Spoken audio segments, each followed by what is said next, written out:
The special character of the school is that which all schools need to have, as we understand it,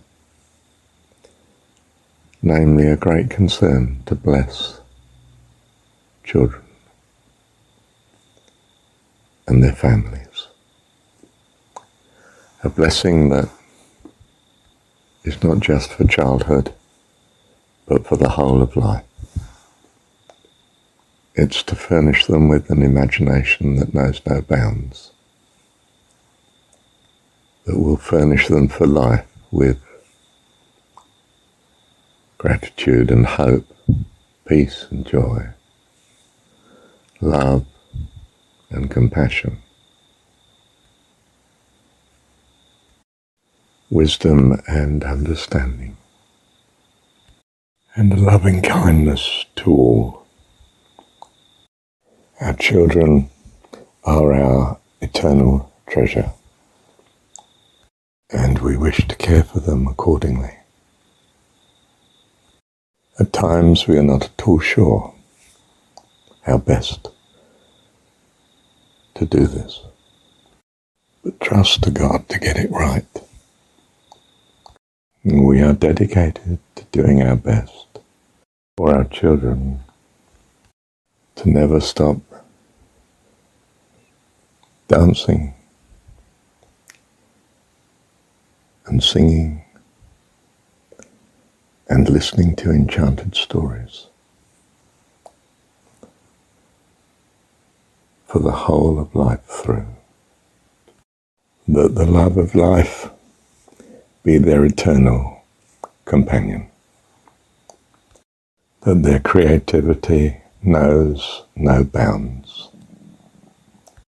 that they be filled with a thankfulness for life itself that gives all hope for the future and peace of mind, overwhelming joy and deep assurance of the fundamental goodness of all creation, that they be furnished with the grace and the goodness and the kindness to transform every difficulty and every obstacle in life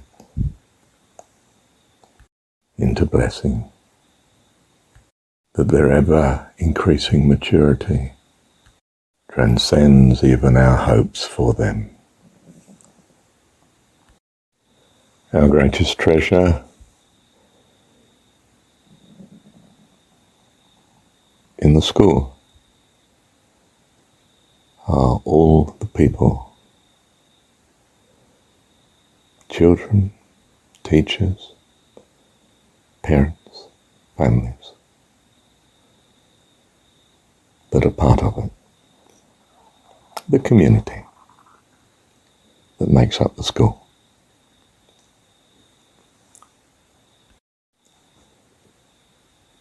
You and me.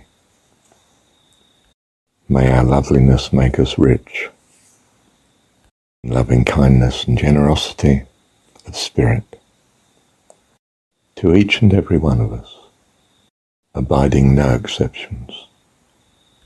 And may we know in our heart that we are purposed on the greatest undertaking in life, life itself. Thank you, Heavenly Father. Our century is very concerned to find a common ground that will build harmony. And we seek here an individualism that each contributes uniquely to us all, and so to be appreciated as doing so. That each of us contribute to the fulfillment of the uniqueness and individuality of each person around us,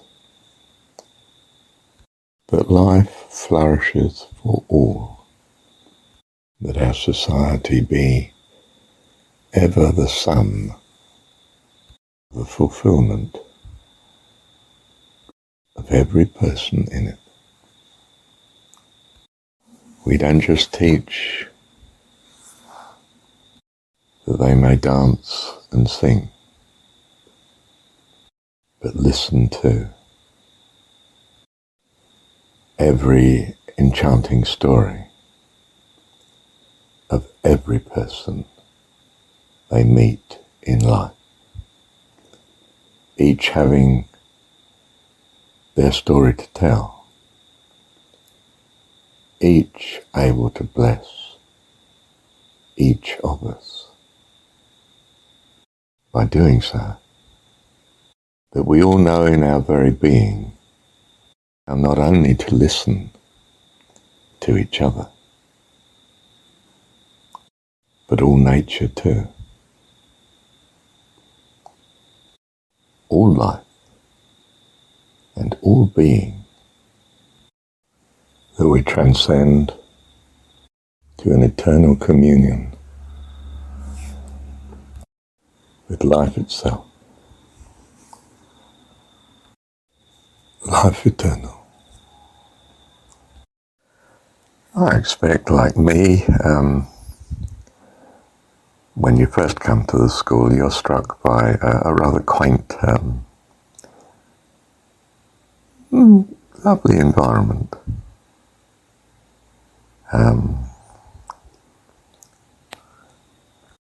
A strangeness that perhaps at heart you associate with some sort of ideal childhood experience, uniquely children's world that almost seeks to be too good to be true. In which case you will have picked up on something of Rudolf Steiner's fundamentalism that traces personhood not to a mental striving and anguish, but to a heartfelt realization of the completeness of life and its very foundation in all being. It is upon this understanding that the success of the school is based. And by success I mean the happiness and fulfillment of the children that pass through it as they pass through life, adult life. It's the foundation on which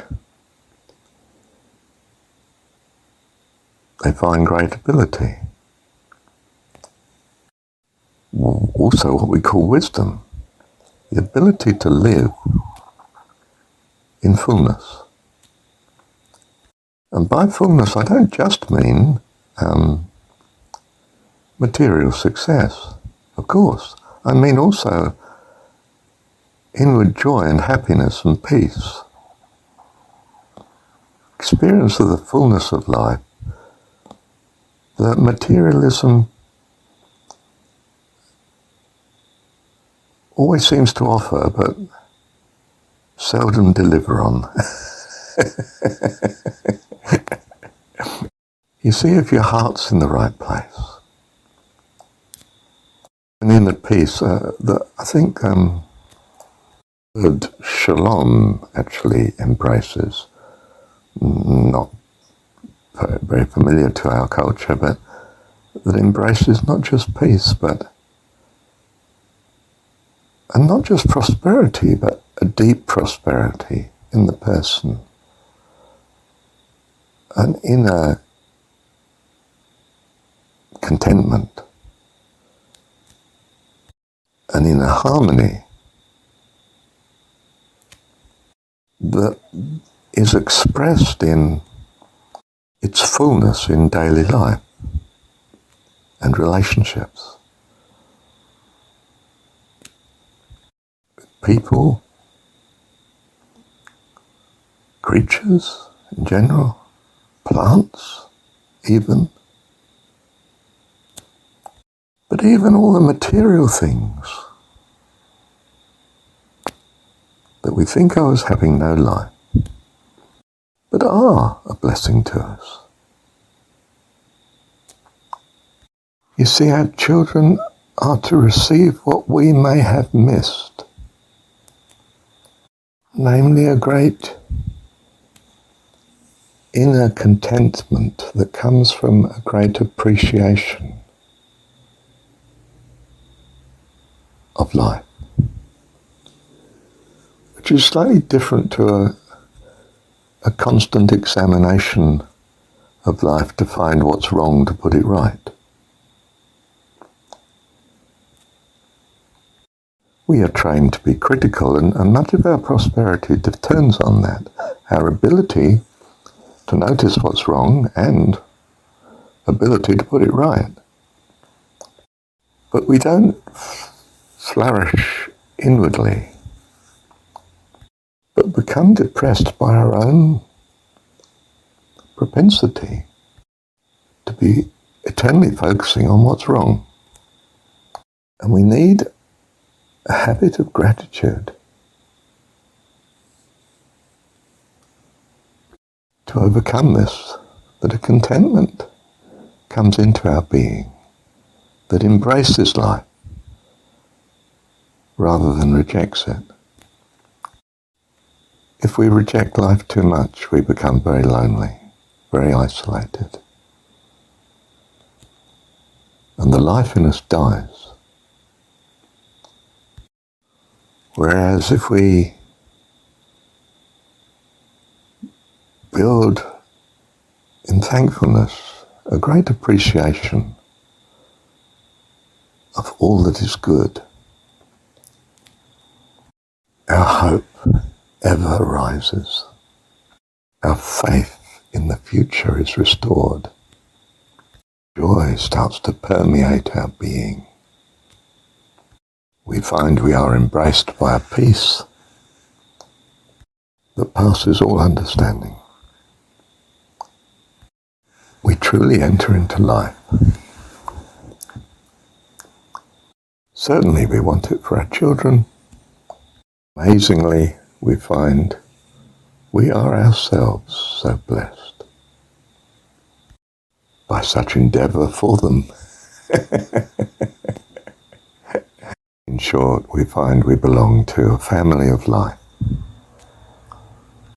in which every member is loved, is appreciated, is a true success.